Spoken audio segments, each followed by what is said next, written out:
훑어볼 예정인데요. 먼저 수입통관 개요에서부터 말씀드리도록 하겠습니다.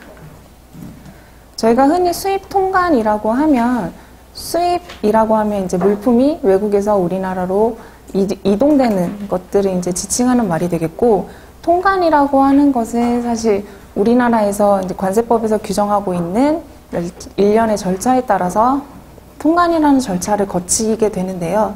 근데 저희가 수입 통관을 진행하기 위해서는 항상 사전에 반드시 일어나야 되는 경우가 바로 여기에 얘기하고 있는 무역이라는 그 사항입니다. 그래서 무역을 보시면 해외에 소재하고 있는 수출자가 있고 국내에 소재하고 있는 수입자가 있는데, 이 양자가 서로 만나서 매매 계약을 체결하게 됩니다. 그래서 매매 계약을 체결하게 되면 수출자가 수입자에게 물품을 이동시키는 운송을 진행하게 되고요. 그리고 수입자는 그에 대한 대금을 지급하는 형태를 진행하게 됩니다. 여기에서 발생하는 게 바로 여기서 말하고 있는 수입이라는 형태가 되겠습니다. 수입 통관과 관련된 관세법에 관련된 정의를 보게 되면요. 사실 수입 통관이 하나의 단어로서도 기능을 하게 되지만 수입과 통관을 각각 나누어서 설명을 하는 것이 약간 필요하게 됩니다.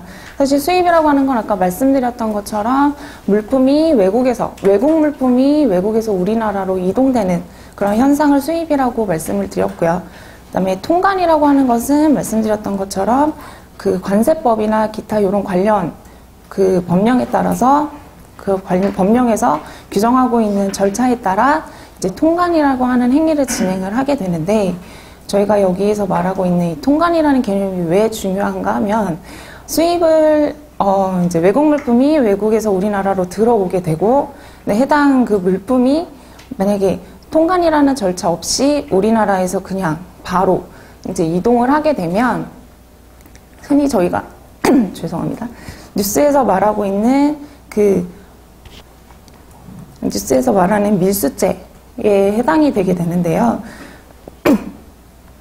죄송합니다. 저희가 이제 통관이라는 절차를 거치지 않게 되면 외국 물품이 우리나라에서 그냥 맘대로 돌아다니게 되는 현상이 발생을 하게 돼요. 그래서 그 경우에는 이제 아까 말씀드렸던 것처럼 뉴스에서 많이 나오게 되는 밀수죄에 해당이 되게 됩니다. 그래서 통관이라는 그 단어 자체가 사실은 굉장히 간단한 단어이기는 같아 보여도 통관을 거치지 않게 되면 이제 밀수죄라고 하는 그런 큰 죄에 해당이 되기 때문에 굉장히 중요한 개념이라고 보실 수 있습니다. 수입신고 절차에 대해서 간략하게 말씀을 드릴게요. 저희가 이제 수입신고를 진행하기 위해서 저희한테 이제 선적서류와 관련된 선적서류를 이제 전달을 주시죠. 저희가 담당자가 이제 선적서류를 이제 검토를 진행을 하게 됩니다. 선적서류 검토를 진행을 하게 돼서 저희는 이제 수입신고서라는 걸 작성을 하게 되고요. 수입신고서를 작성해서 저희는 관세청 전산에 접수라는 형태로 전산을 접수시키게 됩니다. 근데 저희가 관세청 시스템 전산에 접수를 시키게 되면 여기에 기재되어 있는 것처럼 CS 선별이라는 절차를 자동적으로 거치게 돼요. 여기서 이야기하고 있는 CS라고 하는 것은 카고 실렉트의 약자로서, CS 선별은 이거 랜덤으로 되는 관세청의 시스템상에서 랜덤으로 CS 선별이라는 것을 거치게 됩니다. 저희가 수입신고를 진행을 하고 나서 이 카고 실렉트 CS 선별을 거치게 되면 최종 3가지 결과 중에 하나를 저희가 받을 수 있게 되는데요.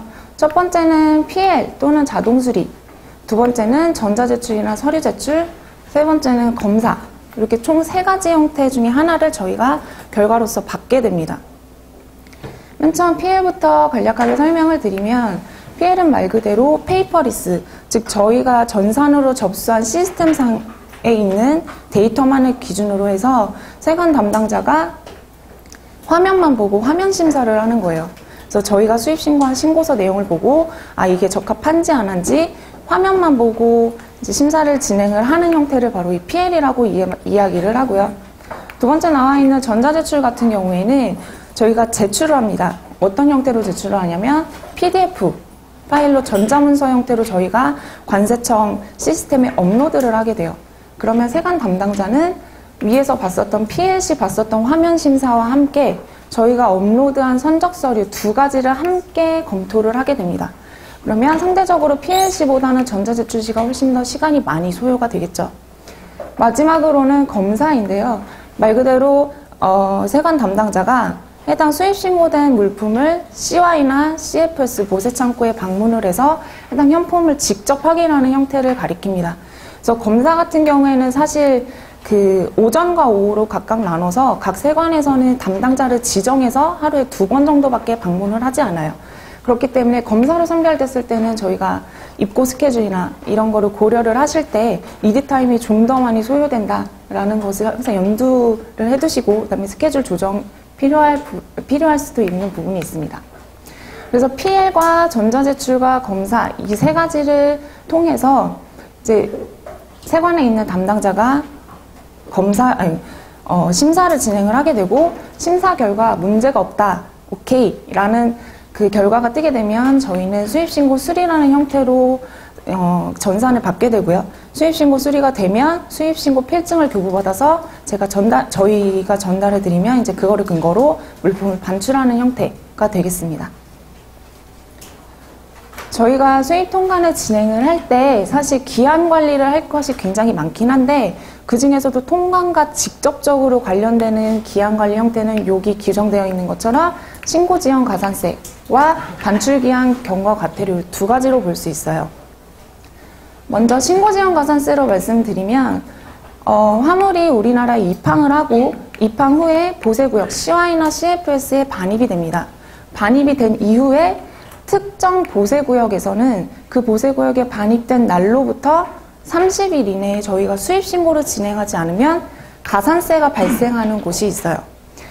여기에 기재되어 있는 이 보세구역을 먼저 간략하게 설명을 드리자면 아시겠지만 저희가 외국 물품을 장치할 수 있는 어떻게 보면 굉장히 특정한 구역이라고 보시면 되겠습니다. 그래서 보세구역, 외국 물품을 장치할 수 있는 보세구역 중에서도 밑에 기재되어 있는 것처럼 보세화물 관리 관한 고시 별표 1에서 규정하고 있는 아주 특수한 보세구역인 경우에는 그 보세구역에 반입이 되고 나서 30일 이내에 신고를 진행을 해야만 되는, 만약에 30일 이후에 신고를 진행하게 되면 가산세가 발생을 하게 되는 형태를 띠고 있습니다. 두 번째로는 반출기한 경과 과태료인데요. 이 경우는 여기에서 말하고 있는 이 별표 1에서 규정한 특수 보세구역에서 수입신고를 진행을 하고 수입신고 수리가 됐어요.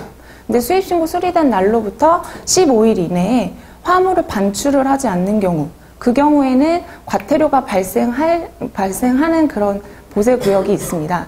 그래서 이 두 가지의 기한을 관리를 반드시 해야 되는데 이 부분에 있어서는 저희 쪽에서 이제 실무 담당하시는 분들이 가끔 이제 안내를 드리시는 경우가 있을 거예요. 이런 보세구역 수입통관 기한 관리에 관련된 이런 규정들을 왜 두고 있냐, 그 이유를 보자면 사실은 이거는 여기 별표를 나중에 뭐 보시면 아시겠지만 입항지, 주로 부산항이나 인천항, 굉장히 화물이 많이 들어오는 곳, 그곳에 있는 보세구역을 특정해 놓는 경우가 굉장히 많아요. 왜 그러냐면 화물이 들어와서 CFS나 보세구역에 반입이 된 상태로 계속 적체되어 있습니다. 그러면 물동량이 많은데 들어와야 될 컨테이너가 들어오지 못하게 되겠죠. 그래서 발생할 수 있는 화물 적체 현상을 방지하기 위한 기한 관리 시스템 규정이다라고 생각하시면 되겠습니다. 다음으로는 구체적인 수입 화물 흐름에 대해서 설명을 드리고자 하는데요. 크게 나눠서 에어건과 오션건으로 나누어서 설명을 드리겠습니다. 첫 번째 항공 수입 화물 먼저 설명을 드릴게요. 이거는 굉장히 일반적인 에어건 수입 케이스 절차라고 보시면 되겠는데요. 맨 앞에 기재되어 있는 이 적화 목록 제출이라고 하는 것이 무엇이냐면 수출지에서 항공기 물품을 항공기에 선적을 하고 이제 항공기가 우리나라로 오게 되면 BL이 발행이 되게 되죠. 그래서 그 BL과 관련된 여러 정보들이 있습니다. 뭐 카톤 수라든지 중량이라든지 디스크립션이라든지 이러한 정보들을 적화 목록이라고 명명을 하고요. 이 적화 목록을 수출지 쪽에서 혹은 포워딩 혹은 선사 쪽에서 우리나라 국내에 있는 그 관세청 전산에 제출을 하게 됩니다. 이것도 역시 전자 형태로 제출을 하게 되고요. 적화 목록이 제출되고 나면 이제 비행기가 하기 신고라는 저희 그 화물 절차 중에서 하기 신고라는 것이 있는데, 이 하기 신고라고 하는 것은 비행기가 우리나라에 착륙해서 도착한 것을 의미합니다. 그러니까 하기 신고가 만약에 유니패스 화물 정보 시스템에서 확인이 된다라고 하면 비행기가 우리나라에 도착했구나라고 생각을 하시면 되겠습니다. 하기 신고가 되고 비행기가 내리고 나서 비행기 안에 있는 화물을 이제 양하를 하겠죠. 양하를 하고 보세 창고에 반입을 하게 됩니다. 보세 창고라고 하는 것은 아까 말씀드렸던 것처럼 보세 구역의 일종이고요. 네, 외국 물품을 장치할 수 있는 곳으로 보시면 되겠습니다. 이제 보세 창고에 반입이 되고 그 이후에 저희는 수입 신고를 진행을 하게 됩니다.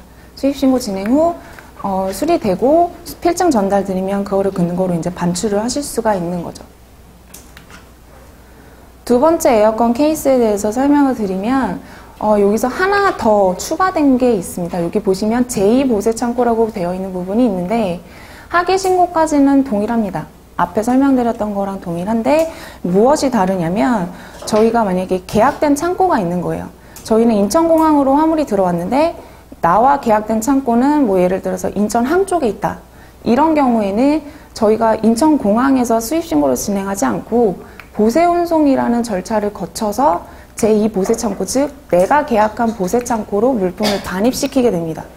여기서 이야기하고 있는 보세운송 신고 승인이라고 하는 것은 사실 이 보세라는 말 자체가 앞에서도 말씀드렸듯이 외국 물품을 의미한다고 생각을 하시면 돼요.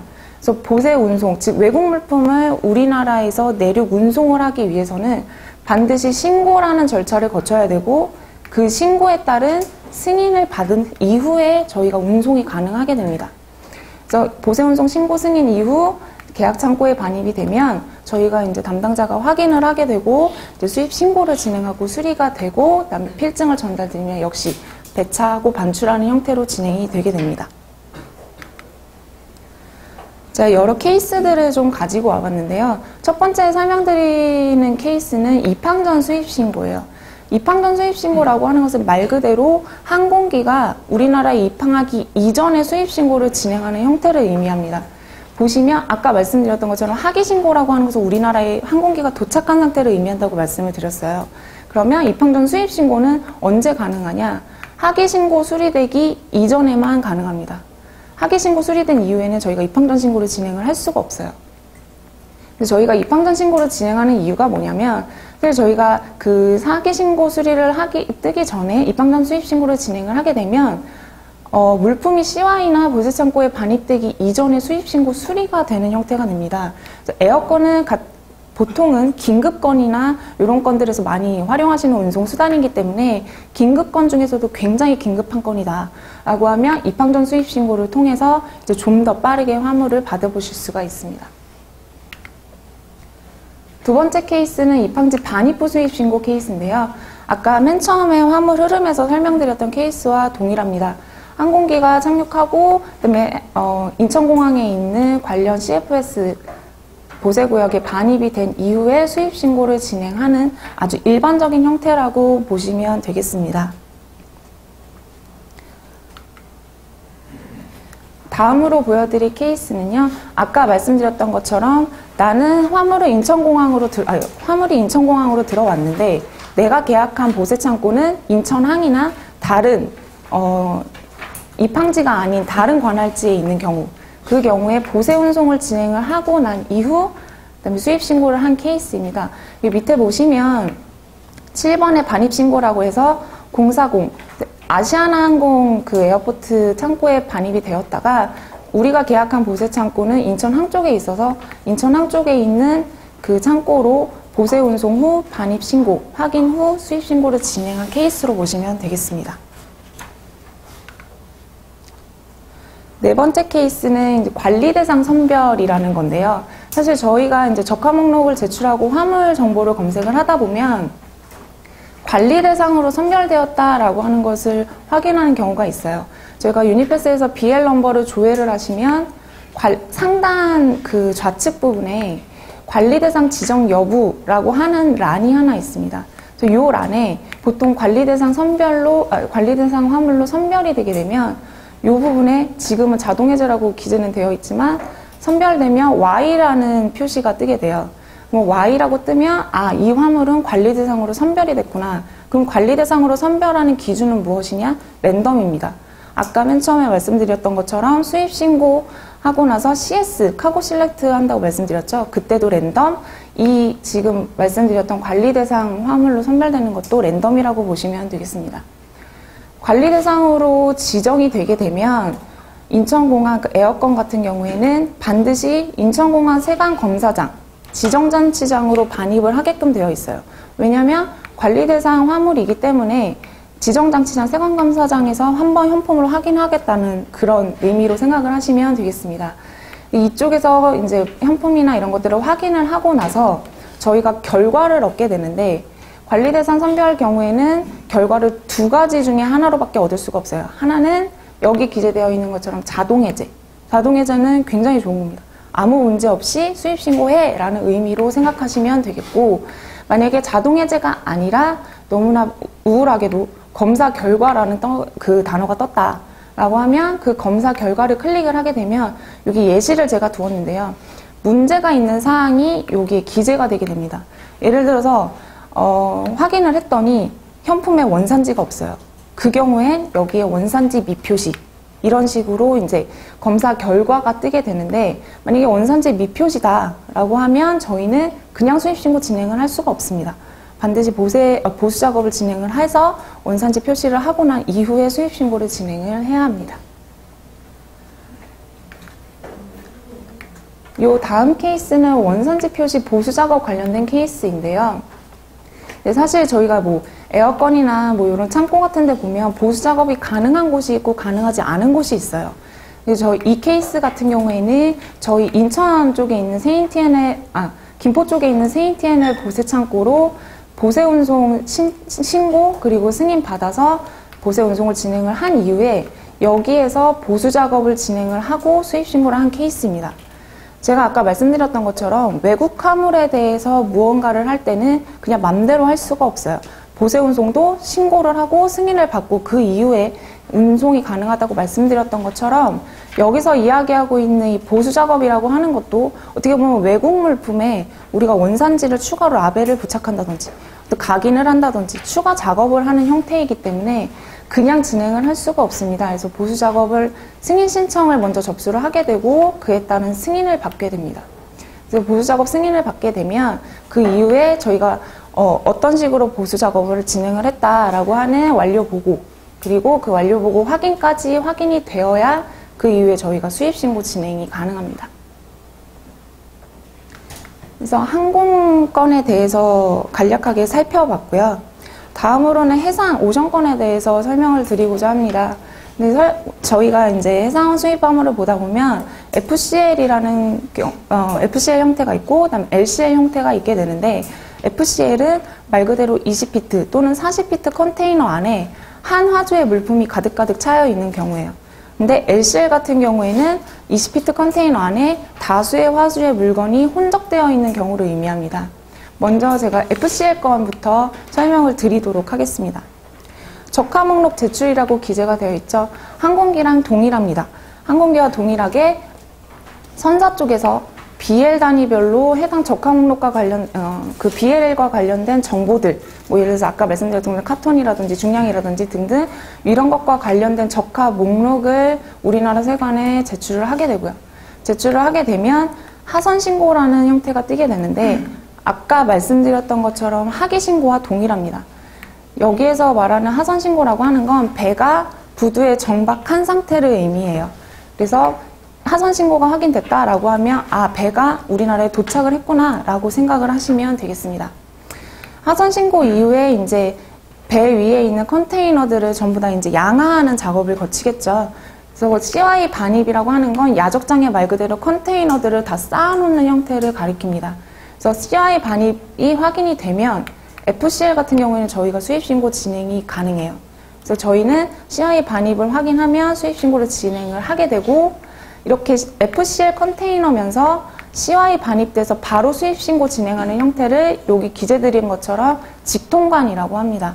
그래서 직통관을 거쳐서 수입신고 수리되면 이제 CY 적주를 통해서 물건을 받으실 수 있게 되는 거죠. 근데 사실 FCL 같은 경우에는 풀 컨테이너이기 때문에 그 입고지에서도 스페이스를 먼저 확보를 하고 보통은 받으시는 경우가 많아요.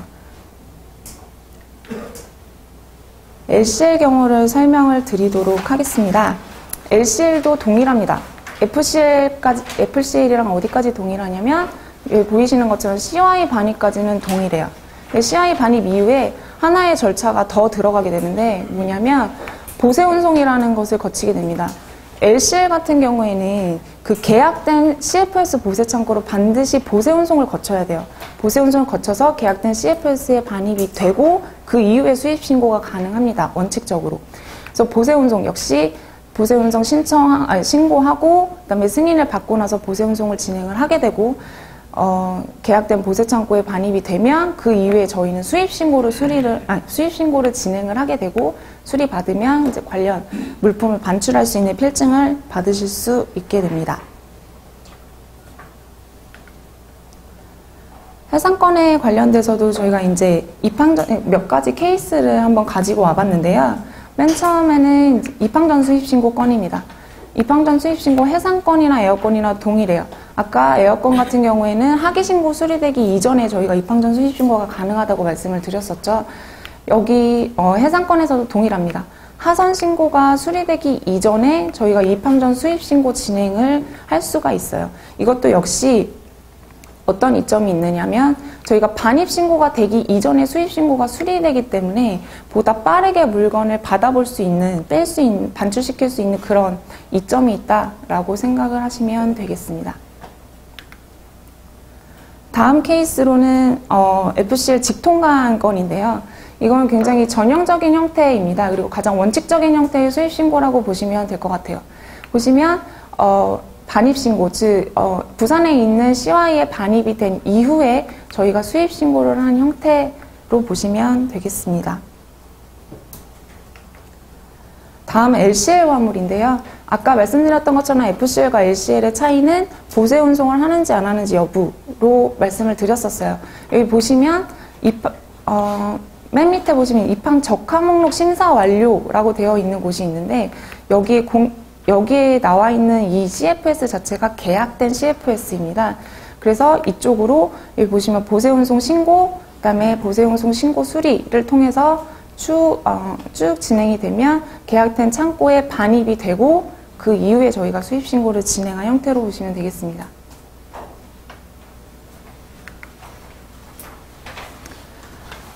다음으로는 저희가 약간 특수한 케이스의 물품들을 한번 가지고 와봤는데요. 첫 번째는 위험물 수입 신고입니다. 위험물이라고 하는 것은 사실 예를 들어서 화학물질이거나 아니면은 폭발성이 있는 물질, 인화성 물질 이런 것 같은 경우에는 위험물로 분류가 되어서 이런 위험물들은 그냥 일반 보세 창고에서 보관을 한다거나 할 수가 없습니다. 반드시 위험물 창고, 즉 지정되어 있는 위험물 창고로 반드시 반입을 시킨 이후에 저희가 반입 수입 신고를 진행을 하게 됩니다. 여기 보시면 저희가 반입은 역시 부산에 있는 CY에 되어 있었으나 보세 운송을 통해서 양산에 있는 위험물 창고로 보세 운송된 이후에 저희가 수입 신고를 진행한 이런 케이스로 보시면 되겠습니다. 사실 부산에는 위험물 창고가 없고 양산에 위험물 창고가 있어서 보통 부산으로 입항하는 물건들에 대한 위험물은 양산 위험물 창고로 보세 운송을 거의 진행을 하고 계십니다.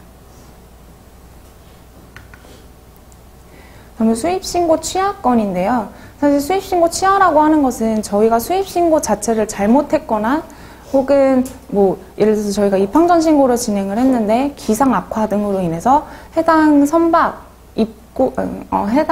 들어오는 그 일정 자체가 무기한으로 딜레이 됐다든지 일주일 이상 딜레이가 된 경우에는 저희가 부득이하게도 수입신고를 취하하는 케이스를 보게 됩니다. 지금 제가 준비한 이 자료에 있는 경우도 마찬가지인데요. 저희가 수입신고를 진행을 했었는데 이게 기상 악화 때문에 굉장히 딜레이가 됐어요.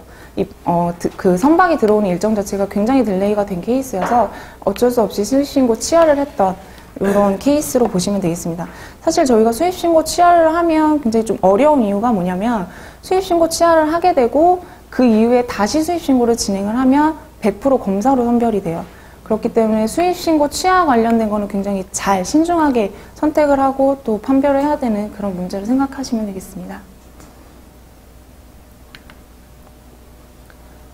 저희가 수입 통관 진행을 하다 보면 이제 수입 물품이 외국에서부터 우리나라로 이제 운송되어 오는 과정 중에서 데미지가 발생하는 경우가 굉장히 많아요. 뭐 찌그러지거나 침수가 되거나 아니면 뭐 찢김이 있거나 이런 경우에 어떻게 업무 진행을 해야 되느냐에 대해서 간략하게 설명을 드리겠습니다.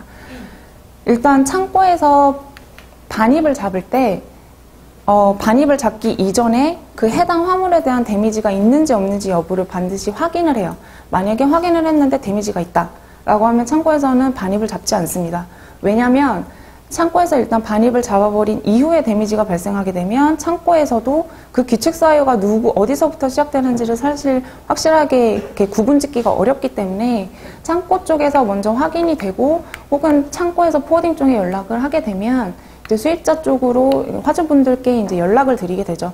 사진과 함께 데미지 슬립지라는 걸 같이 아마 전달을 드릴 거예요. 그 슬립지에 보시면 찢김 혹은 뭐 터짐 이런 데미지 종류에 대해서 기재가 되어 있고 이 물품에 대해서 수입신고 진행하시겠습니까? 혹은 받으시겠습니까? 라고 아마 문의를 받으신 경험이 있으실 거예요. 그 경우에 이제 수입신고를 진행을 할지 안 할지 여부를 결정을 하셔서 이제 저희 쪽에 연락을 주시면 저희는 이제 그거를 기준으로 해서 이제 수입신고를 진행하게 되는데 굉장히 안 좋았던 경우가 하나 있었는데 뭐냐면 저희 업체 중에서 도자기를 수입하는 업체가 하나 있었어요. 근데 데미지가 났다라고 해서 확인을 해보니까 안에 있는 도자기가 전부 다 깨져 있었던 거죠. 그래서 어쩔 수 없이 그건 당연히 상품 가치가 전혀 없는 물품이기 때문에 그 물품은 바로 반송 처리를 해서 수입신고를 진행하지 않았던 그런 적이 있습니다.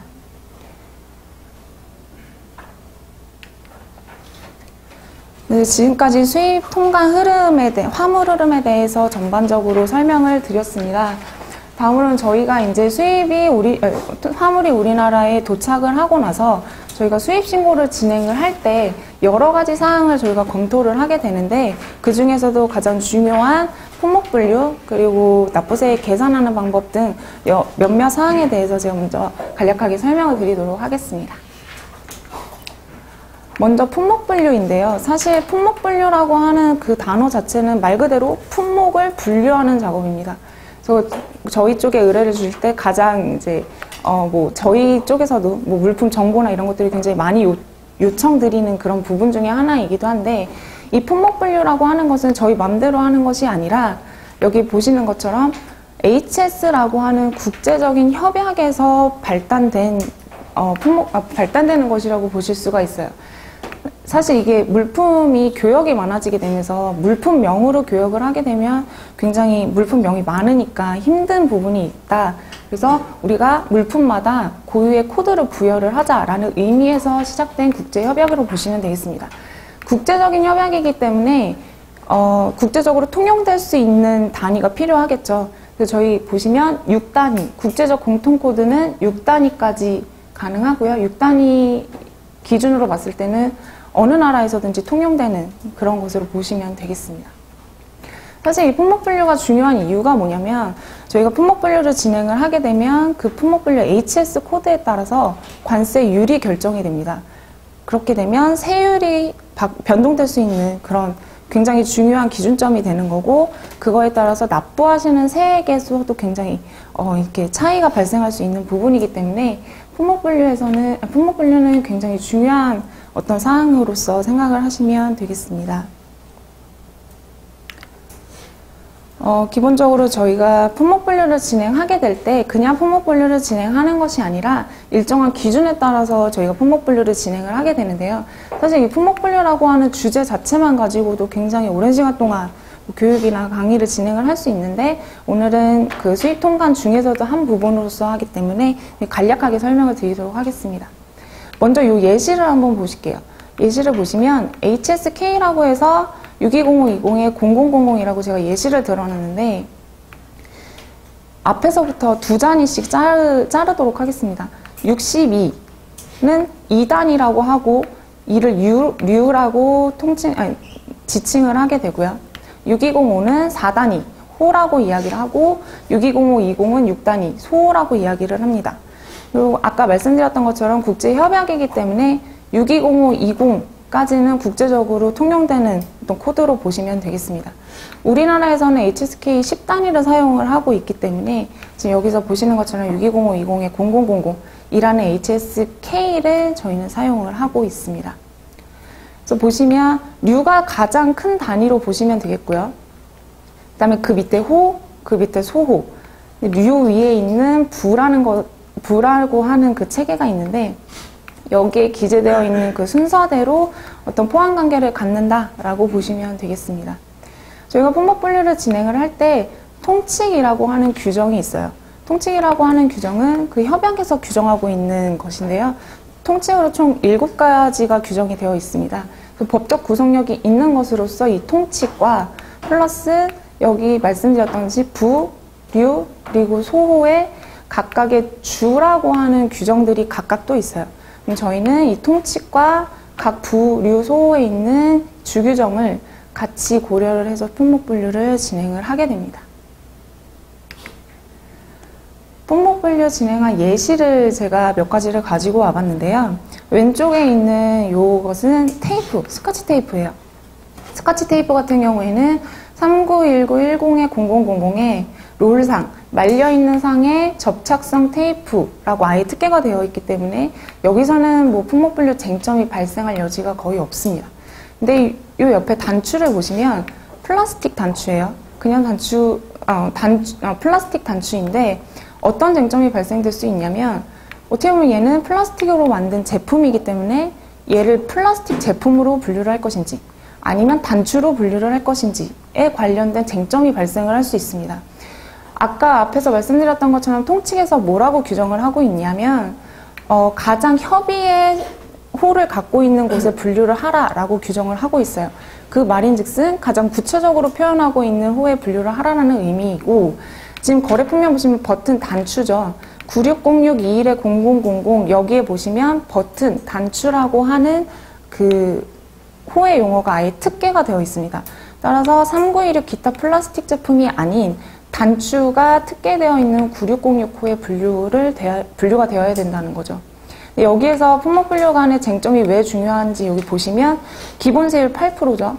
여기 기본세율 6.5%예요.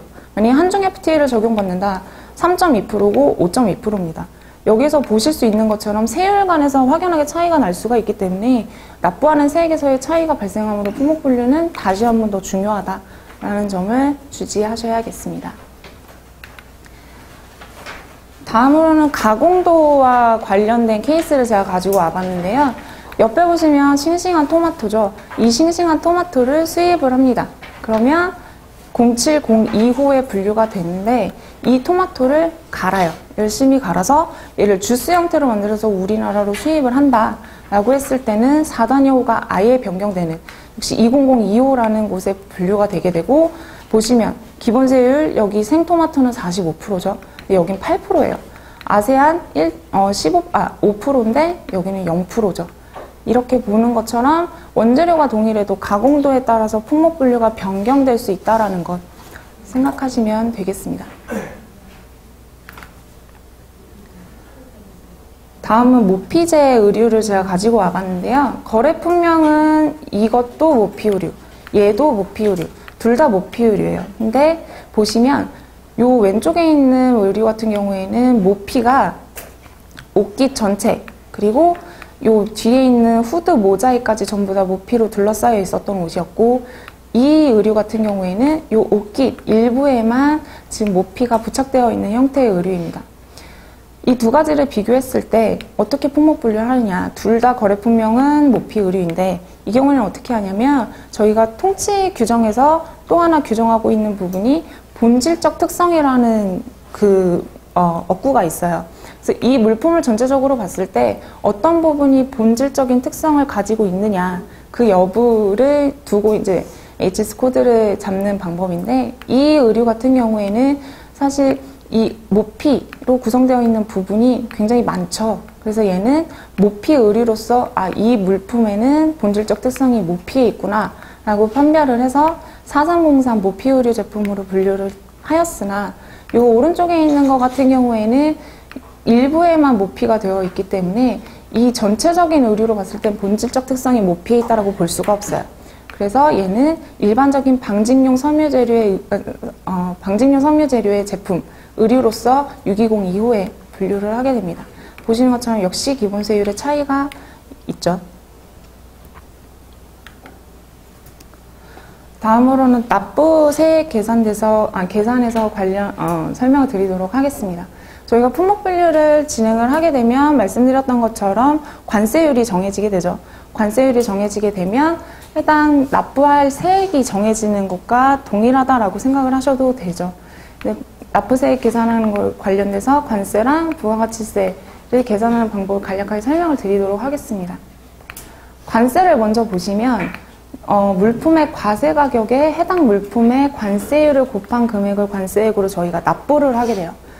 물품의 과세 가격이라고 하는 것 자체는 우리나라에서는 CIF 가격을 책정을 하고 있는데, 이 CIF 가격이라고 하는 것은 저희가 인보이스 상에 나타난 물품의 금액이 있죠.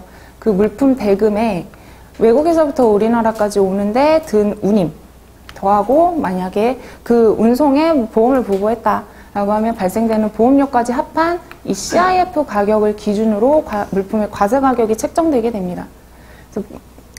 그래서 물품의 과세 가격에 관세를 곱한 관세액이 산출되게 되면 이제 수입 부가가치세를 계산할 수가 있는데요.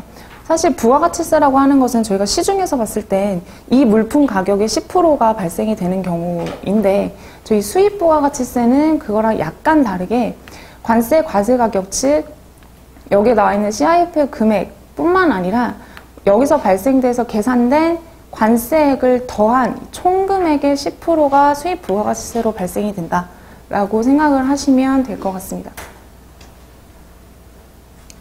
사실 저희가 수입 신고를 진행을 하다 보면 관부가세가 발생되는 경우도 발생은 당연히 되는 거지만 추가적으로 어떤 세액이 더 발생하는 경우가 있어요. 예를 들면 여기 규정되어 있는 것처럼 개별 소비세 대상 물품들이 있는데, 여기 보시면 뭐 가방, 가구, 귀금속 등등 사치성을 띠는 그런 물품들에 한해서는 개별 소비세 대상 물품이다라고 규정을 하고 있습니다. 그래서 이런 물품들을 수입할 때에는 개별 소비세액이라는 게 발생을 하게 되는데, 개별 소비세액도 관세 과세 가격에 관세를 더한 금액, 즉 아까 말씀드렸듯이 수입 부가가치세의 과세 표준과 동일하죠. 그 과세 표준에 개별 소비세율을 곱한 금액을 개별 소비세액으로 추가 납부를 하게 됩니다. 이런 사치성 물품에 대해서 개별 소비세액 등이 발생을 하게 됐을 때 수입 부가가치세는 그럼 어떻게 계산을 할 수 있을까? 맨 밑에 보시면 이 경우에 수입 부가가치세는 관세의 과세 가격에 관세만을 더한 것이 아니라 추가적으로 발생되는 세, 뭐 개별 소비세든 교육세든 전부 다 합한 금액의 10%가 수입 부가가치세로 발생이 되게 됩니다. 그래서 저희가 이제 이어서 강의를 시작하도록 하겠습니다. 앞전 시간에서는 이제 저희가 납부세 계산하는 법, 그리고 납부범 담보, 그리고 수입 통관 흐름, 화물 흐름까지 이제 전반적으로 살펴봤습니다. 저희가 수입 통관 진행을 할 때 굉장히 중요한 부분을 차지하는 원산지 표시와 관련된 부분에 대해서 먼저 설명을 드리도록 할게요. 수입 물품에 대해서는 반드시 원산지 표시를 하여야 된다라고 규정을 하고 있습니다. 어디에? 현품뿐만 아니라 현품을 싸고 있는 소매 포장에도 모두 다 원산지 표시를 해야 된다라고 하는 게 원칙이에요. 이 원칙에 따라서 나는 그러면 원산지를 현품이랑 소매 포장에 표시만 하면 되느냐? 그게 아니라 그 표시도 관련 규정에서 규정하고 있는 요 포맷 그대로 저희가 이제 원산지 표시를 진행을 하여야 합니다. 그럼 원산지 표시를 이대로만 쓰면 되느냐? 그게 아니라 식별이 용이한 장소, 즉 소비자가 최종 구매를 할 때 봤을 때 원산지가 어디구나 라는 것을 확실하게 이제 쉽게 볼 수 있는 곳에 표시를 하여야 합니다. 그러면 소비자가 쉽게 볼 수 있는 곳에 표시만 하면 되느냐? 하나 더 필요한데 그게 뭐냐면 경고성입니다. 경고성이라고 하는 것은 저희가 원산지 표시를 원산지 표시를 했을 때 쉽게 지워지거나 혹은 쉽게 떼지거나 하는 형태로는 저희가 그렇게 부착이 되어 있는 경우에는 원산지 표시가 되어 있어도 인정이 될 수 없는 경우에 해당이 되기 때문에 현품 소매 포장에 여기에 규정되어 있는 대로 식별이 용이한 곳에 견고하게 부착이 되어 있는 경우에만 원산지 표시 인정이 가능합니다. 사실 이 원산지 표시라고 하는 것은 최종 소비자가 물품을 구매를 할 때 궁극적으로 최종 소비자 보호 목적이 가장 크고요. 그렇기 때문에 이러한 관련 그 제반 규정들을 잘 따른 경우에만 원산지 표시가 인정이 되게 됩니다. 근데 무조건 다 현품과 최소 포장에 모두 다 되어 있어야 하느냐? 그게 아니라 예외적으로 원산지 표시를 할 수 있는 방법을 규정을 하고 있어요. 1번 왼쪽을 보시면 최소 포장이나 용기 등에만 원산지 표시를 해도 인정되는 경우, 즉 현품에는 표시하지 않아도 최소 포장에만 표시를 하는 경우에도 인정하는 경우를 규정을 하고 있는데, 여기에 규정되어 있는 총 8가지 경우에 해당되는 경우에만 요 최소 포장된 용기에 원산지 표시가 가능합니다. 이 외에는 인정이 되지 않는다고 보시면 될 것 같아요.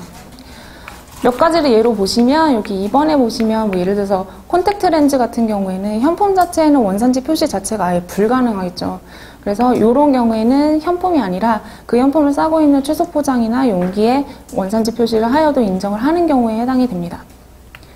오른쪽에 보시면 원산지 표시 면제가 가능한 경우가 되어 있는데, 이 원산지 표시 면제라고 하는 것은 어떠한 경우에 인정된다고 생각하시면 되냐면, 원산지 표시라고 하는 것 자체가 아까 말씀드렸던 것처럼 최종 소비자의 알 권리 보호를 위한 것이다 라고 말씀을 드렸어요. 그러면 최종 소비자에게 판매되지 않는 물품에 대해서는 예외적으로 규정을 둘 수가 있겠죠. 그 경우에 해당이 됩니다. 예를 들어서 판매 또는 임대 목적에 제공되지 않는 물품이다 라고 하면 원산지 표시를 면제할 수 있는 그런 사항에 해당이 되겠습니다. 주 수입 신고하실 때 수입 물품이 혹시나 이 오른쪽에 해당이 된다라고 하면 원산지 표시 면제로 검토가 가능한 점 생각하시면 되겠습니다. 초반에 말씀드렸던 것처럼 저희가 일반 원산지 표시만 하면 되는 것이 아니라 관련 규정에서 규정하고 있는 그대로 문구 그대로 원산지 표시를 해야 된다라고 말씀을 드렸어요. 그럼 여기에 나와 있는 총 8가지 유형이 있는데, 원칙은 현품에, 수입물품 현품에는 반드시 이 중에 하나에 해당되는 형태로 원산지 표시가 되어야 합니다. 이 이외에는 인정되지 않는다라고 생각을 하시면 될 것 같아요. 예를 들어서 여기 보시면 원산지 한글로 써 있고 국명 한글로 써 있어요. 이 경우는 인정이 되는데 오리진이라고 영어를 써요. 땡땡 USA 인정 안 됩니다. 이 경우에는 인정이 안 돼요. 왜냐면 여기서 규정하고 있는 것이 아니기 때문에 굉장히 엄격하게 규정을 하고 있다라고 생각을 하시면 되겠습니다.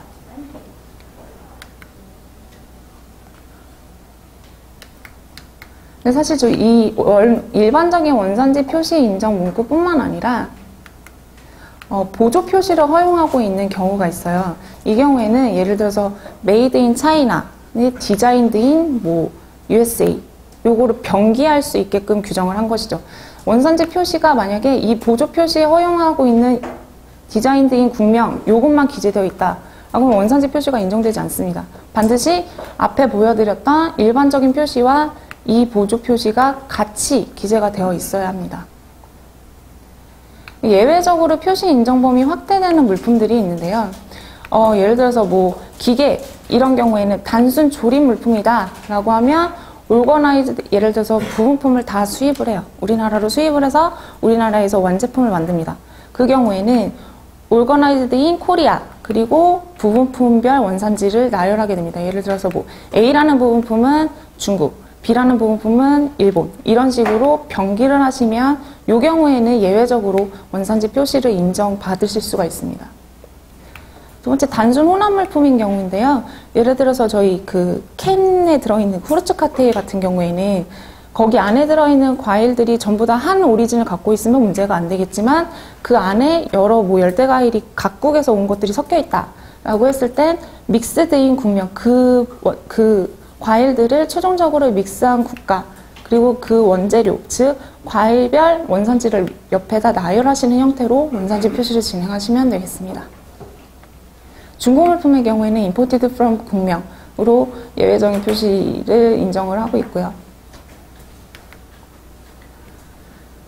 이제 저희가 원산지 표시를 이제 제대로 하지 않는 경우에 제재를 받게 되는데, 어떤 제재가 있냐라고 하면, 사실 저희가 원산지 표시를 제대로 하지 않았다라고 하는 걸 유형을 총 5가지로 관련 법규에서는 규정을 하고 있습니다. 여기 기재되어 있는 것처럼 허위 표시라든지 아니면 손상 변경, 오인 표시, 부적정 혹은 아예 표시하지 않은 경우, 요 5가지의 하나에 해당이 되면 1차적으로 적발이 됐을 경우에는 비교적 간단해요. 시정명령. 그래서 원산지 표시를 보수작업 통해서 추가적으로 한다든지 이런 형태의 시정명령이 떨어지게 되지만, 위반 횟수가 증가하면 할수록 시정명령은 당연한 거고요. 플러스 과징금이 발생을 하게 됩니다.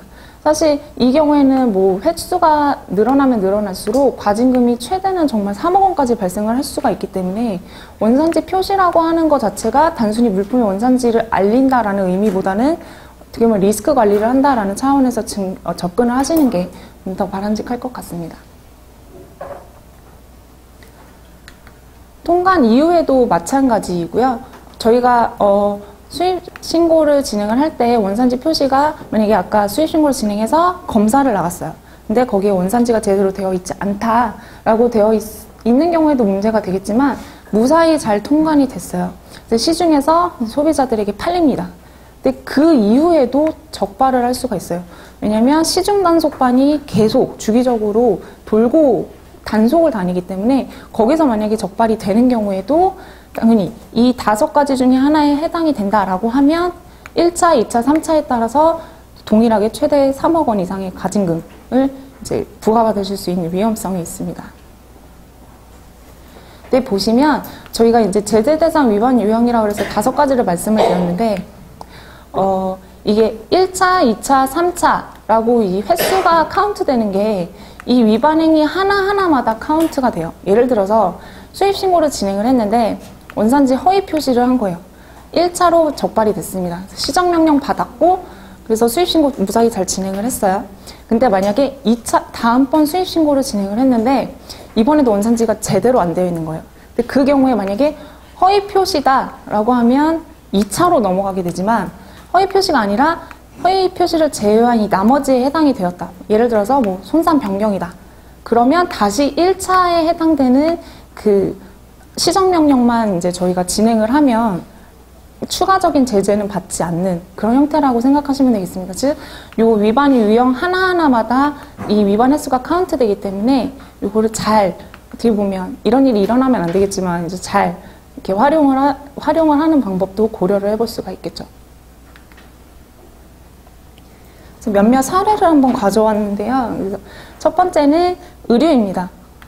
의류에서 보시면 이 메이드 인 차이나라고 아주 잘 되어 있어요. 근데 이 건은 부적정으로 판결이 났습니다.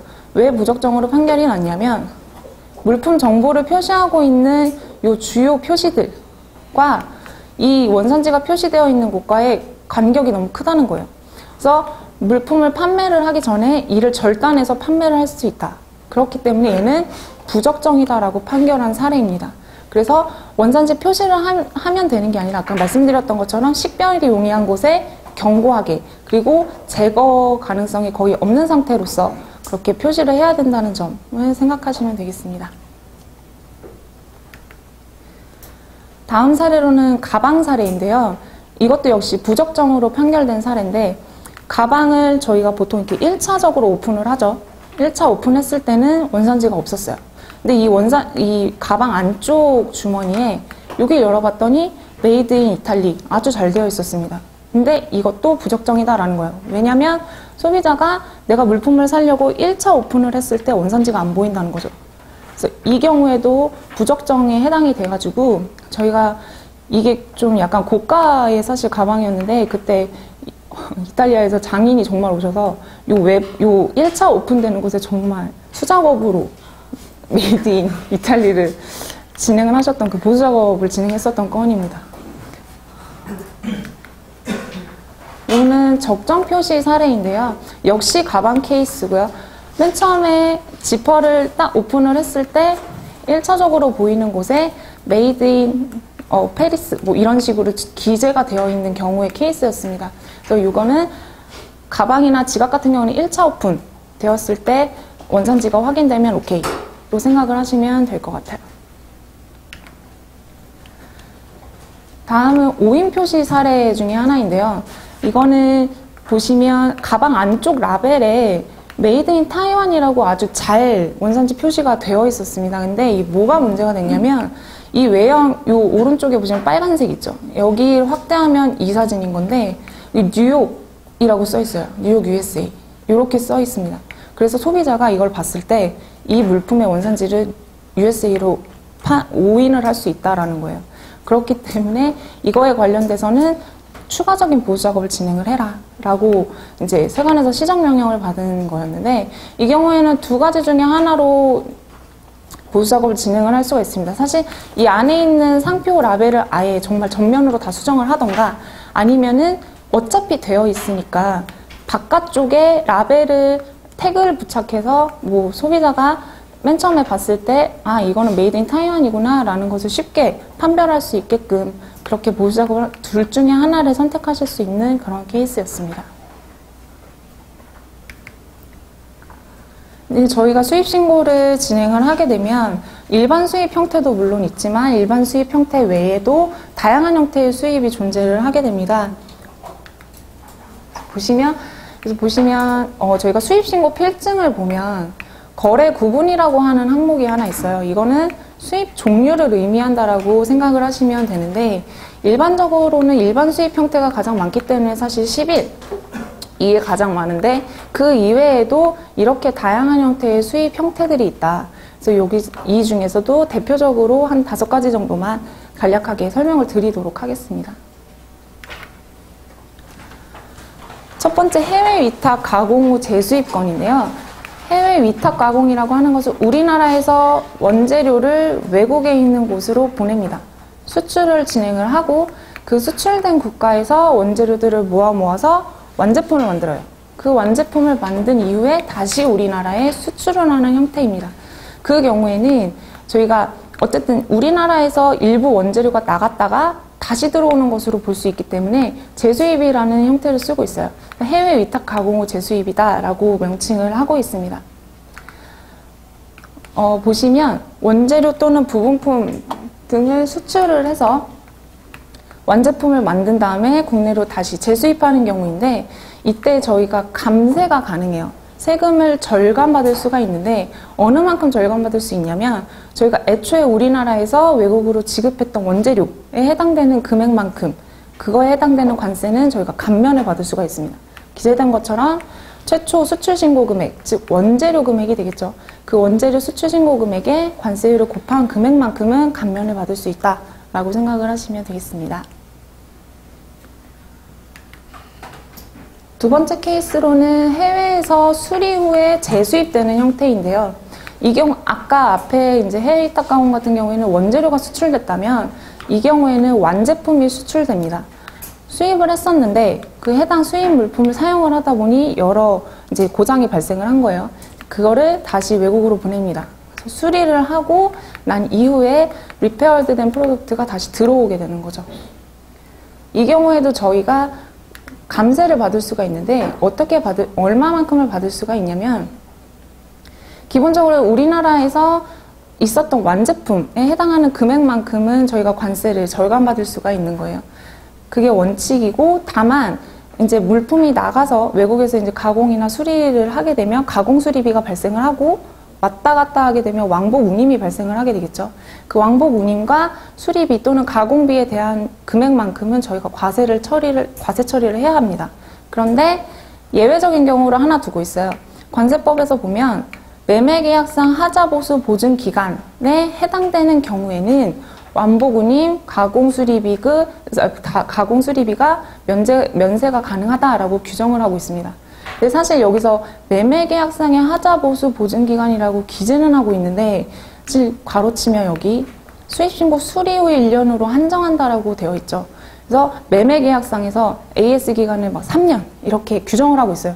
그 경우에도 수입신고 수리 후 1년까지만 왕복운임, 가공수리비 면세가 가능하게 된 겁니다.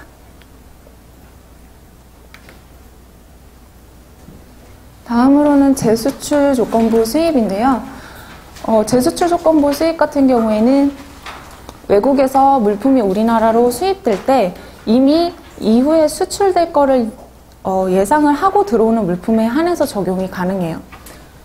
뒤에 규정을 같이 보시면 수입신고 수리일로부터 A라는 물품을 수입신고를 하고 그 수리일로부터 1년의 범위 내에서 다시 수출한다 라고 하는 게 예정되어 있는 경우에는 저희가 재수출 조건부 수입 형태로 수입신고를 진행할 수 있습니다. 이때 재수출 조건부 수입에서 그러니까 저희가 재수출 조건부를 사실 수입 형태를 진행하는 이유 자체가 뭐냐면 면세를 받기 위함이에요, 사실. 근데 이 면세를 받으려면 수입신고 수리일로부터 1년 범위의 재수출만 하면 된다가 아니라 이 밑에 있는 세 가지 중에 어느 하나에 반드시 해당이 되어야 됩니다. 예를 들어서 수리를 위한 외국 물품이라든지 아니면 주문 수집용 샘플이라든지 아니면 박람회 전시회 등에 출품되기 위해서 수입되는 물품이라든지 이런 세 가지 중에 하나가 충족이 돼야 저희가 재수출 조건부 수입으로서 감면을 받을 수가 있어요. 근데 여기 세 번째에 되어 있는 이 박람회 전시회 품평의 기타 이하 주인하는 행사라고 하는 게 이거와 관련된 기타 세부적인 규정을 하고 있지는 않지만 세관 내부적으로는 단일 회사 내부 품평에는 인정해주지 않습니다. 2개 이상의 업체가 반드시 참여하는 그런 전시회나 박람회이어야 하고요. 반드시 공공성을 띄어야 된다. 장소, 그래서 킨텍스홀이라든지 이런 공공성을 띄는 장소에서 진행하는 경우에만 이제 인정을 해주고 있습니다.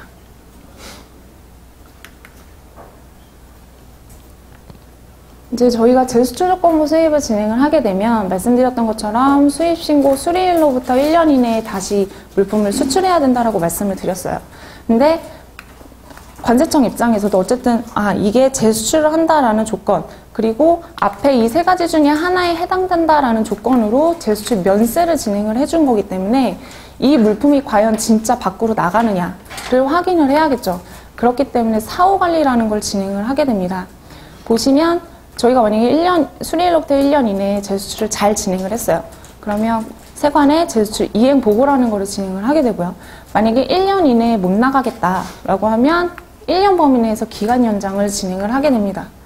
이 형태를 진행을 하거나 아니면 그 물품을 수입해서 쓰다 보니까 얘는 재수출 안 할래. 그냥 내수용으로 사용하겠어. 라고 하면 용도의 사용이라는 것을 저희가 별도로 신청을 하게 돼요. 그래서 세관장 승인을 받게 되면 재수출하지 않고 이제 내국에서 계속 사용할 수 있는 물품으로서 이제 역할을 할 수가 있는 겁니다. 문제가 되는 게 뭐냐면 두 번째 경우예요. 재수출 불이행. 수입신고 수리일로부터 1년 이내에 안 나갑니다. 안 나가면서 재수출 이행 보고 당연히 못하겠죠. 기간 연장도 안 해요. 용도의 사용 승인도 안 합니다. 그런 경우에는 재수출 불이행으로서 가산세가 발생을 하게 돼요. 보시는 것처럼 재세액, 즉 관부가세의 20%의 가산세가 발생을 하기 때문에 이 재수출 기한, 재수출 이행 보고나 이런 기한 관리 같은 경우에는 굉장히 중요하다라고 생각을 하시면 되겠습니다. 사후관리 용도의 사용 승인 예시로 제가 서류를 몇 가지 갖고 왔는데요. 말씀드렸던 것처럼 물품을 수입을 하고 얘를 1년 이내에 재수출하지 않고 그냥 내수용으로 사용하겠다라고 하시는 경우에는 용도의 사용 승인 신청을 하게 됩니다. 그러면 세관 쪽에서 확인을 하고 승인을 해주게 되는데 이 승인을 해줄 때 납부고지서가 발행이 돼요. 추징세 계산 내역서.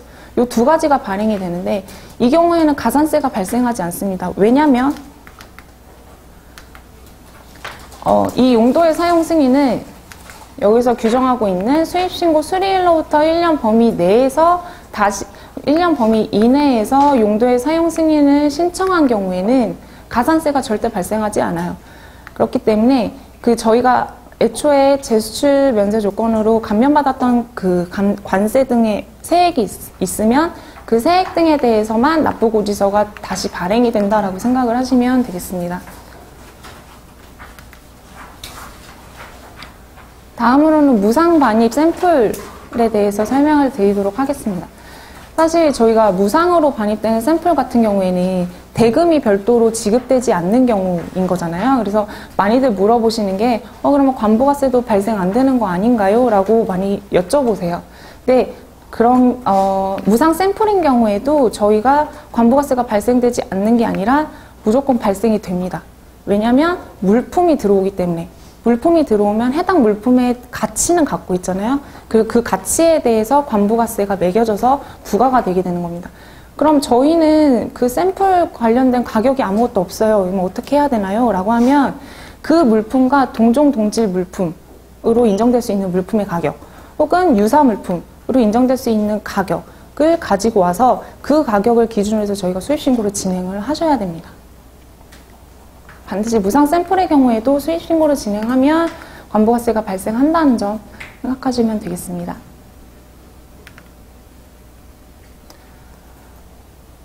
다음으로 해외 클레임에 따른 재수입 관련돼서 설명을 드리도록 할게요. 저희가 물품을 수입을 합니다.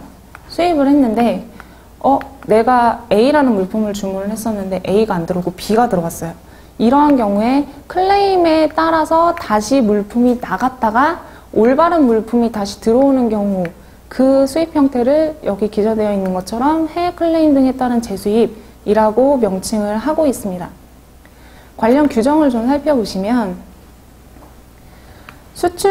그러니까 저희가 수입 신고를 하고 나서 물품을 확인해 봤더니 내가 계약했던 물건이 아닌 다른 물품이 들어왔다라고 하면 그 물품을 다시 내보내겠죠. 그 내보내는 수출 신고 수리일로부터 2년 이내에 다시 내가 원래 주문했던 물품이 들어온다든지 혹은 하자가 치유된 물품이 들어온다든지 라고 하는 경우에는 99조에 따른 재수입 면세를 받을 수가 있어요. 좀 더 자세히 그 재수입 면세라고 하는 것은 사실은 저희가 애초에 수입 신고를 진행을 했을 때 A라는 물품이 들어왔을 때 잘못된 물품이 들어왔을 때 관련된 관부가세를 다 납부를 한 경우에 한해서 재수입 면세가 가능하다는 것을 기억을 하시면 되겠습니다. 저희가 이제 해외 클레임 따른 재수입 진행을 할 때는 세관에서 이러한 자료들을 보통 요청을 해요. 그래서 우리가 정말 잘못된 물품을 받았는지 그거와 관련된 증빙 자료로서 이제 클레임 전문이라든지 사유서라든지 우리가 물품을 내보냈다라고 하는 증빙인 수출신고 필증 이런 기타 자료들을 요구를 하고 있습니다. 근데 저희가 이제 수입 신고를 진행을 하다 보면 사실은 가장 정확하게 하는 게 제일 좋지만 이제 좀 다소 오류가 발생을 하거나 하는 경우에는 이제 정정이라는 거를 진행을 하게 되는데요. 이 정정과 뗄래야 뗄 수 없는 게 바로 옆에 적혀 있는 오류 점수입니다. 그래서 정정과 오류 점수에 대해서 설명을 드리도록 하겠습니다. 저희가 수입 신고를 진행을 하게 되면 보통 이제 잘못 신고를 했을 때 일반 정정과 세액 정정으로 크게 나뉘게 되는데 일반 정정이라고 하는 것은 세액 정정을 먼저 설명드릴게요. 세액 정정이라고 하는 것은 말 그대로 세액에 영향을 미치는 어떤 요인이 정정이 되는 경우를 의미합니다. 예를 들어서 HS 코드 아까 말씀드렸었죠. HS 코드에 따라서 관세율이 변동이 되기 때문에 당연히 세액의 변동이 있을 수 있겠고 그다음에 세율이라든지 세종이라든지 기타 세액에 영향을 미치는 항목을 정정하는 경우면 세액 정정이라고 읽었습니다. 근데 이 세액 정정이 아닌 기타 모든 정정들은 다 일반 정정이라고 생각을 하시면 될 것 같아요. 세액 정정에서도 저희가 수입신고 수리되기 전과 후로 크게 나눌 수가 있는데 수입신고 수리되기 전을 보시면 그냥 일반 정정이라고 되어 있어요. 이 정정은 말 그대로 정말 수입신고 수리되기 전에 내가 잘못 신고했습니다 라고 해서 정정을 진행하는 경우라고 생각하시면 될 것 같고 밑에 이제 수입신고 수리 후에 보정과 수정과 경정 청구 세 가지 중에 하나를 진행을 하게 되는데 기재되어 있는 것처럼 여기 보정이라고 하는 것은 저희가 수입신고를 진행하고 관련 세액을 납부하죠. 그럼 그 납부일로부터 6개월 이내에 내가 만약에 세액 정정을 진행을 한다라고 하면 보정이라고 하고요. 만약에 이 보정기간 즉 수입신고 납부일로부터 6개월이 지난 이후에 내가 세액 정정을 진행을 한다라고 하면 수정이다라고 생각을 하시면 되겠습니다. 이 보정과 수정의 차이는 기간이자율의 차이가 좀 있어서 만약에 그 세액 정정이 있다라고 하면 가급적이면 보정 기간 내에 진행을 하시는 게 좀 더 가산금을 줄일 수 있는 방법이라고 생각하시면 되겠습니다. 맨 마지막에 있는 경정 청구라고 하는 것은 저희가 세액을 추가적으로 납부하는 것이 아니라 오히려 환급받는 경우를 의미해요. 그래서 세액 정정을 통해서 내가 추가적으로 환급받을 세액이 생겼다라고 하면 경정 청구를 진행한다 라고 생각을 하시면 되겠습니다.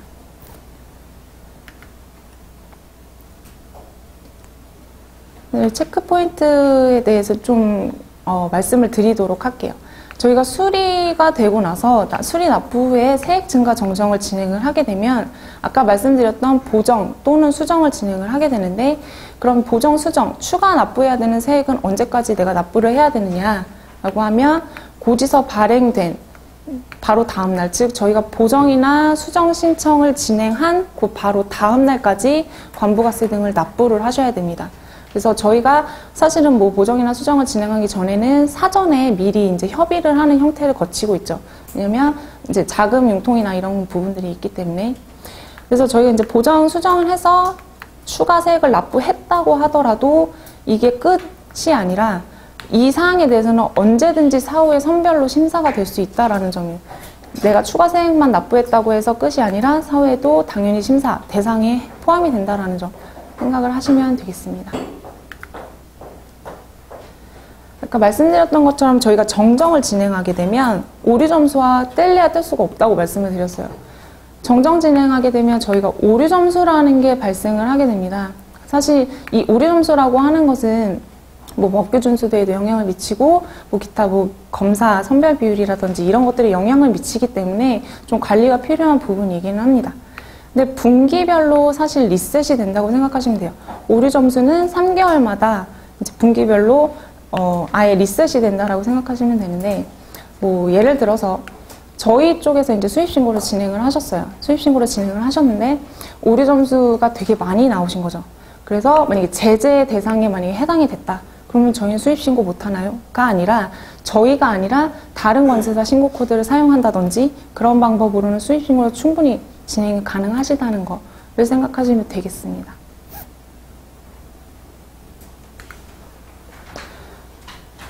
오류 점수가 부과되는 내역표를 제가 가지고 와봤는데요. 사실 이게 오류 정정 내용에 따라서 오류 점수가 발생되는 점수 자체가 여기 각각 다 다르게 됩니다. 이 중에서 가장 큰 게 뭐냐면 그 수입신고, 수입 화물 흐름에서 말씀드렸던 것처럼 신고 취하하는 경우가 있다라고 말씀을 드렸죠. 그 신고 취하하는 경우에는 신고서 한 건당 50점이라는 되게 큰 점수, 오류 점수가 부과가 되기 때문에 취하는 또 여기서도 잘 고려를 해서 선택해야 되는 것으로 생각하시면 되겠습니다. 그 란별로 오류점, 그러니까 저희가 수입신고를 진행하게 되면 이제 HS 코드별로 혹은 원산지별로 란이 나뉘게 되죠. 그래서 그 란별로도 오류 점수가 상한선이 있어요. 수입은 88점으로서 이거보다 훨씬 더 많이 발생을 해도 상한선은 88점, 란별로 88점만 발생한다라는 점 생각하시면 되겠습니다.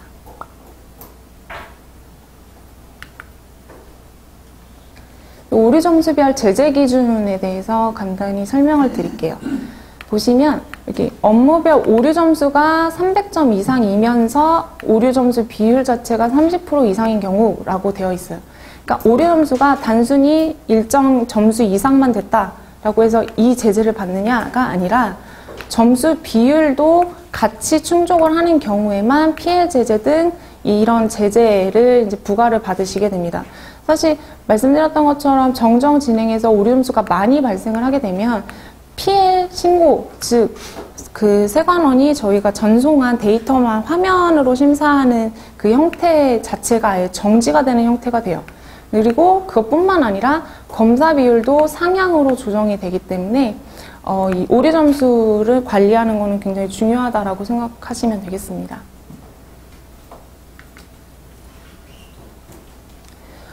마지막으로 수입 통관 실무 관련 변경 사항에 대해서 말씀을 드리도록 하겠습니다.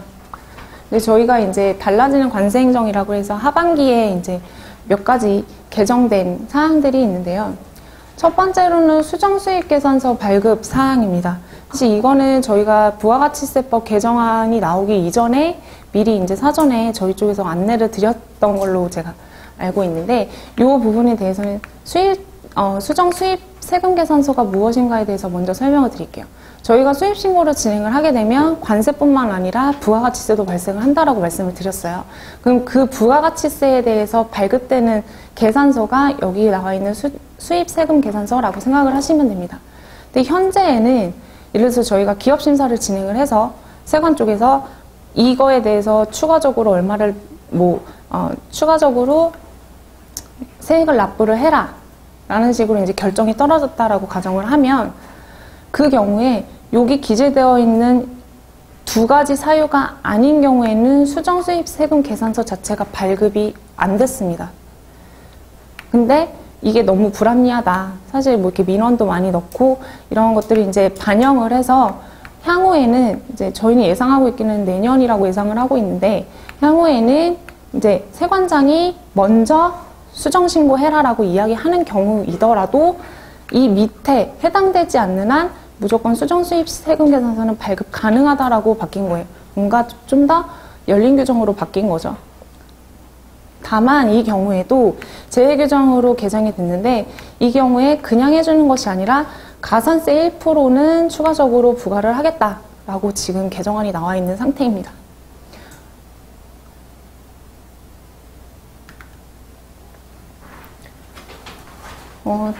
두 번째 이제 하반기에 바뀌는 개정안으로는 저희 이미 이거는 바뀌었죠, 사실.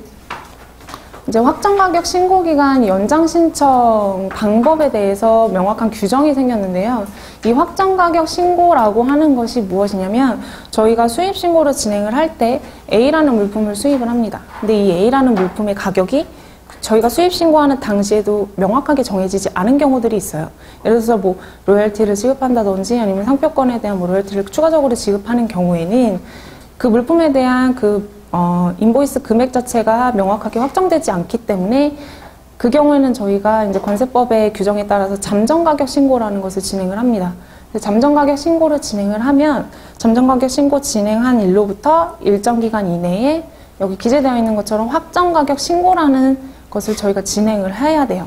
근데 확정가격 신고는 잠정가격 신고 일로부터 2년 이내로 이제 기한을 규정을 하고 있는데, 만약에 그 2년 이내에 어떤 여타의 사유로 인해서 가격이 확정이 안 된다라고 하면 연장 신청을 진행을 했었습니다. 그래서 현재는 사실 이 연장 신청서를 제출하는 방법 관련해서 전혀 규정이 없었어요. 그래서 세관 담당자에 따라서 사실 뭐 어떤 분은 서면으로 제출하세요, 어떤 분은 전자문서로 날리세요, 막 이런 경우가 있어서 사실 이렇게 업무 진행하는 데 약간 혼란이 있었던 게 사실입니다. 근데 이게 명확하게 2017년 하반기에는 확정가격 신고 기한 연장 신청서를 전자문서로 제출하게끔 아예 규정을 해놨어요. 그래서 저희가 별도로 뭐 서면이나 이런 것들을 제출하지 않아도 전자문서로서 가름할 수 있는 그런 형태로 변모됐다라고 생각하시면 되겠습니다.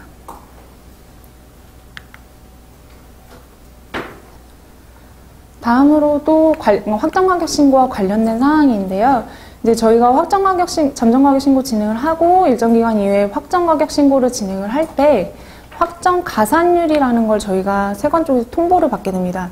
그러면 그 확정 가산율을 통보받고 나서 그 가산율에 따라서 이제 저희가 정정을 진행을 하게 되는데, 기존에는 확정 가산율 통보받고 나서 언제까지 수정 신고 또는 정정하세요 라는 말이 없었어요. 근데 추후에 개정은 어떻게 되냐면, 확정 가산율 산출 통보를 받으면 10일 이내에 수정 신고를 진행해라 라고 이제 관련 규정이 개정이 되었습니다. 그래서 이 부분에 있어서는 사실 저희가 기존에 진행했을 때는 가산율 통보를 미리 일단 받아놓고 정정은 뭐 자금 융통이나 이런 것들을 고려해서 좀 미루는 경향이 있었는데, 지금 현재 개정안으로 봐서는 이제 저희가 수정 신고 진행하는 것 자체를 미룰 수가 없는, 통보일로부터 10일 이내에 무조건 진행을 해야 되는 형태로 바뀌었다고 생각하시면 되겠습니다. 이제 마지막으로 사후보장 조정 관련된 사항인데요. 네, 사실 저희 이 사안은 외투기업 관련된 사항입니다. 사실 저희가 외국인 투자기업 같은 경우에는 TPA 이슈가 항상 발생을 하게 되죠. 그래서 TPA 이슈 때문에 연 단위로 혹은 뭐 일정 단위 기간으로 끊어서 사후에 어떤 금액을 이제 조정하는 형태의 계약을 많이 가지고 가시는데, 지금 현재로서는, 기존에서는 저희가 사후보장 조정 약관 자체가 저희가 관세법 시행령에서 규정하고 있는 잠정가격 신고 대상 자체가 아니었어요. 그래서 무조건 이제 저희가 나중에 뭐 일단은 A라는 가격으로 신고를 하고 추후에 뭐 정정 신청을 진행한다든지 이런 형태로 많이 진행을 하셨을 텐데, 개정안으로서는 이제 저희가 다국적 기업 사후보상 조정이 있다라고 하면 잠정 가격 신고를 진행할 수 있게끔 법률이 개정이 됐습니다. 그래서 저희가 이제 추가적으로 뭐 가산세나 기간이자나 이런 거를 추가적으로 납부하지 않으셔도 잠정 가격 신고라는 제도를 통해서 사후보장 조정 관련된 사항을 이제 어느 정도 이게 조정할 수 있는 그런 근거가 마련됐다라고 생각하시면 되겠습니다. 근데 여기에서 개정안에서 말하고 있는 게 뭐냐면 보시는 것처럼 여기 아크바 또는 과세가격 사전심사를 받는 경우 받아서 수입물품 거래가격 조정계획서를 제출하는 경우에 한한다라고 조건을 두고 있기 때문에 만약에 이 사후보장 조정과 관련돼서 잠정가격 신고를 진행하신다라고 했을 때는 아크바 또는 과세가격 사전심사를 진행을 하셔야 된다는 점을 생각하시면 되겠습니다.